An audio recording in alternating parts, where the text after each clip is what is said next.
Best, tingnan mo! Nakompleto ko na yung mga titulo. Siguro sa susunod na araw, mapapatayo na yung mall. Talaga? Eh di mabuti. Naku, ito na yung pinakamatagal mo nang hinihintay. Pero best, tinuloy mo pa rin ba na pati yung lupain ng pamilya mo, binili mo? Oo naman. Kaya pa yun naman talaga yung plano ko mula umpisa pa lang. Nabilhin ang mga lupain nila nang manirahan sila sa kalsada at maranasan nila yung ginawa nila sa akin. Sa totoosin nga, kulang pa nga yun eh. Kasi gusto ko, mas gumapang sila sa hirap. Bessie, di sa nangingialam ako ha. Hindi yata parang sobra naman yung ginagawa mo sa pamilya mo. Hindi mo pa rin ba sila napapatawad hanggang ngayon? Bes, kawawa yung pamilya mo. Hindi ka ba naaawa sa kanila? Ano?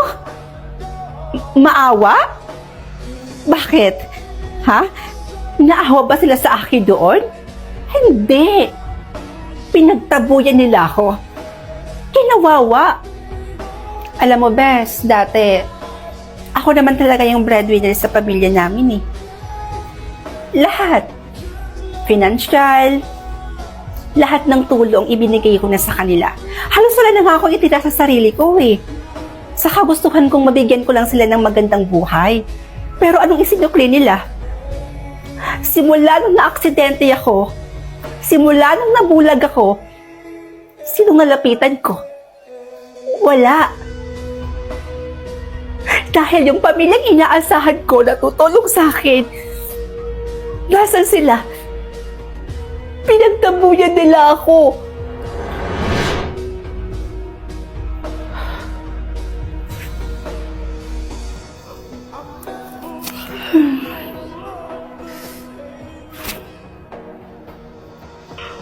Kanina pa kita hinihintay. Tandag-tanda ko na. Pinupuyat mo pa ako. Nay, sorry po ah. Nag-OT po kasi kami ngayon sa mall. Nag-overtime kami dahil holiday po ngayon at marami pong tao.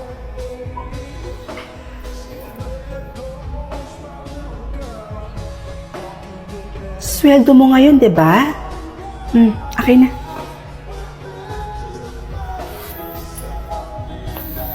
Nay, nag-withdraw na ako ng perang sakto lang po para sa atin.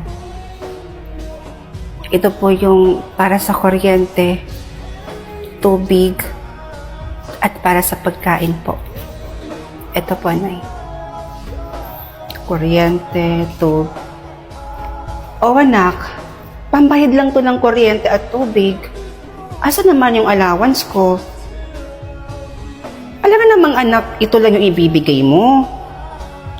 Nay, pwede po bang sa susunod na lang po?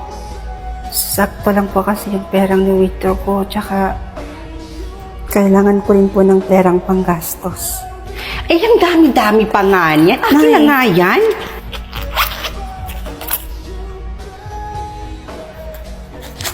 Ayan. Nay, simula sa araw na to, ako na mismo ang hahawak ng ATM mo, ha? Bakit kailangan niyo pang kunin yung ATM ko? Eh, nagbibigay naman po ako sa inyo ng pera. Nay, hindi naman po ako nagkukulang sa inyo eh. Hoy, tandaan mo, nanay mo pa rin ako. Utang mo sa akin lahat ng meron ka ngayon. Kaya pagdating sa pera mo, ako pa rin dapat ang masusunod. Naiintindihan mo.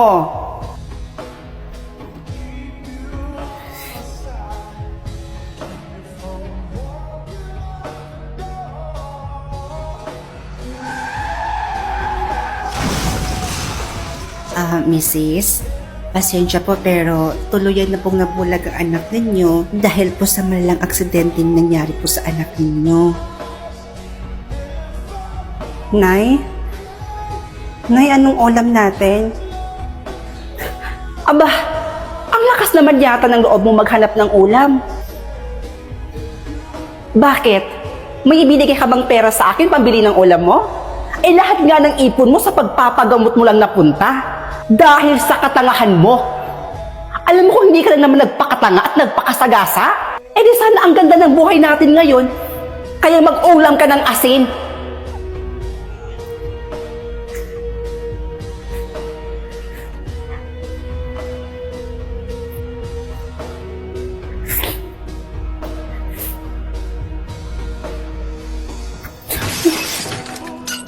Ano na naman ba to?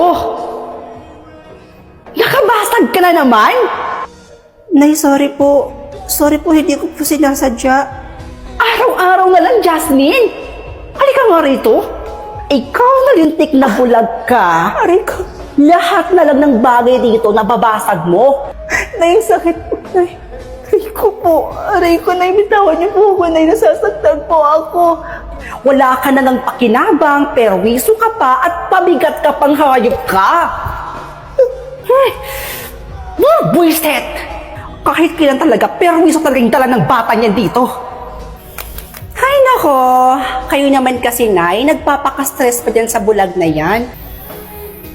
Alam nyo, kung ako sa inyo, iwanan nyo siya dun sa kalsada. Doon sa malayo, sa malayong lugar, kung saan pwede siyang mamalimos. Ewan ko na lang talaga kung makabalik pa yan dito.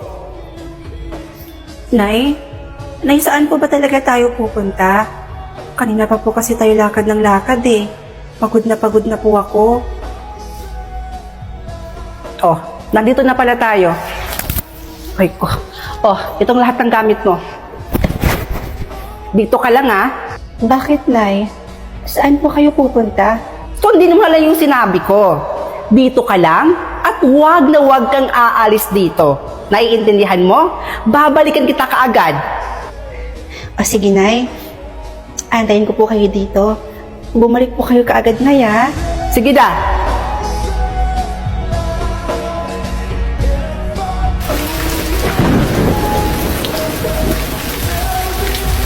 Nay? Nay, nasaan na po ba kayo?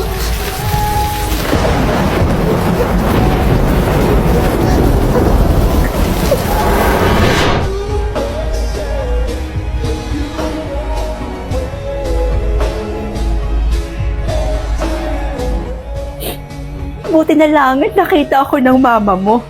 Dahil kung hindi, hanggang ngayon, palabi-labi pa rin ako sa kalsada. Baka hanggang ngayon,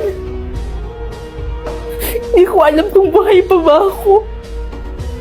Tapos yung pamilya ko, habang wala ako, namumuhay sila ng payapa, masaya, habang ako nagdudusa.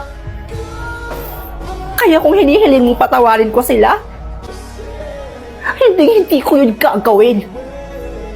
Mas gugustuhin ko pang manirahan na kulit sa kalsada or mas gugustuhin ko pang mabulag kaysa patawarin pa sila.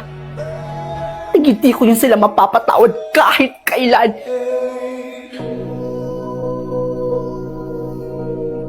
At dahil Mother's Day ngayon, ibibili natin ng regalo ang Mother Earth natin. Hindi kasi alam ni Mama na lalabas ako today. Kasi actually kakaalis lang niya, may pinuntahan siya. Tamang-tama, opportunity na to na makakaligwak na ang dalaga niya. Ganon ba? So let's go mga mima ko, samahan niyo ko!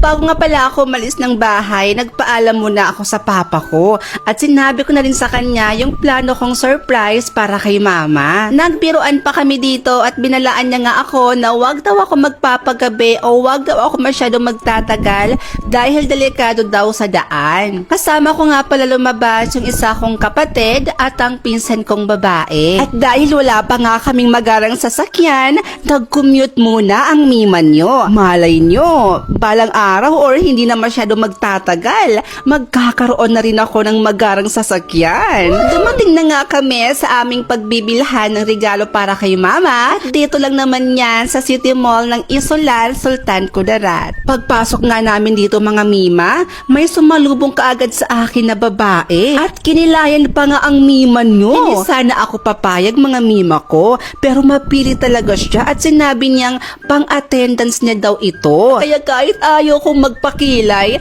nagpakilay na lang talaga ako mga mima ko. At wala nang ang patumpik-tumpik mga mima ko dahil naghanap na nga ako ng bag na ireregalo ko kay mama. At nakahanap naman ako kagad ng magandang bag na babagay talaga kay mama, pero yun nga lang, hindi ko na ito na-videohan. Bumili na nga rin ako ng maliit na cake para kay mama para mas matuwa siya sa mga ibibigay ko. At dahil alam kong mahilig si mama sa mga dress, binilhan ko na rin siya nito ng 2. Bago kami umuwi, kumain muna kami dito sa Mang Inasal dahil nagre-reklamo na yung kapatid ko dahil nagugutom na daw ito. So pauwi na nga kami mga mima ko at excited na nga akong maibigay yung mga binili ko para kay mama. Sana talaga magustuhan niya ito at ma-appreciate niya. So kakarating lang namin mga mima and hindi na ako makapaghintay. Ibibigay na natin to kay mama. Ito lahat yung nabili ng mima nyo. Ito, dress, tsaka bag ni mother. Tsaka meron din siyang cake. Kaya samahan nyo ako. I-surprise natin at ibibigay na natin to sa kanya. Go! Hi Ma! Happy Mother's Day! It's for you! Emotional. Emotional lang. Ay, sana Nakita nga kami ng iba namin mga kapitbahay, kaya nagsilapitan na rin sila mga mima ko. Binibiro pa nga nila dito si mama. Sa mga oras na to mga mima ko ay hindi na alam ni mama kung ano yung sasabihin niya. Kaya ang ginawa ko, niyakap ko na lang siya. So habang busy si mama sa pagbukas ng mga regalo ko sa kanya, ay binuksan ko naman yung lagayan ng cake, baka kasi nasira na nga ito sa dami naming pinamili. At hindi nga ako nagkakamali mga mima ko dahil nasira na nga yung pinakamagandang itsura ng cake na binili ko. Sos Mariosep! Pero ayos lang yan dahil pwede pa naman yan siyang kainin. Kaya go lang. Di ba, mother? Oh, di ba? Thank you, baby. Wow, ang ganda ng bag. Nagtanong pa talaga si mother kung para daw ba talaga sa kanya yung mga pinamili ko dito, mga mima ko. Baka daw kasi for content lang. Nakakaloka ka talaga, mother. Pero sabi ko sa kanya, sayong-sayo yan lahat, mother. Diyos ko. Yan yung dahilan kung bakit ako umalis at lumabas. Binilhan kita ng mga regalo dahil Mother's Day ngayon, mother. Ano ka ba?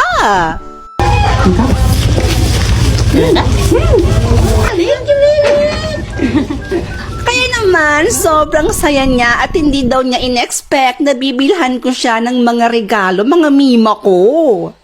Pero ganun pa man, maraming salamat po sa pag-iintindi at sa pagmamahal po palagi, mama. Alam mo, ma, kung papapiliin man ako ng bagong mama, ikaw na ikaw pa rin ang pipiliin ko, uunahin at mamahalin ko. Happy Mother's Day, mama ko. Mahal na mahal po kita. At para naman po sa ibang mama, nanay, at sa mga nagpakananay, Happy Mother's Day din po sa inyong lahat. Proud po ako sa inyo at mahal ko po kayo.